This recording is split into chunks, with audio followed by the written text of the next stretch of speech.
আমার সোনার বাংলা বলা হয়েছে, বাংলাদেশ না। বাংলা বলতে কি বুঝায় আর বাংলাদেশ বলতে কি বুঝায় এটা এখন বাংলাদেশি মানুষেরা বুঝে গিয়েছে। তো আমিও চাই যে জাতীয় সঙ্গীতটা পরিবর্তন হোক। ওইটা তো ৭১-এর আবেগ, তাহলে কি ২৪-এর আবেগটা এত নগণ্য হয়ে গেল?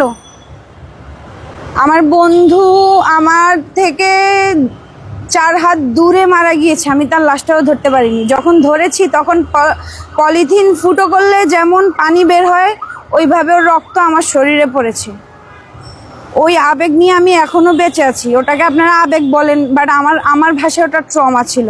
আমি এখনো রাতে ঘুমোতে পারি না। ওই অবস্থাতে ৭১-এ ওই জাতীয় সঙ্গীত ঠিক আছে, বাট এখন আমরা একটু আধুনিক হয়েছি, আমাদের প্রতিবাদের ভাষা পরিবর্তন হয়েছে।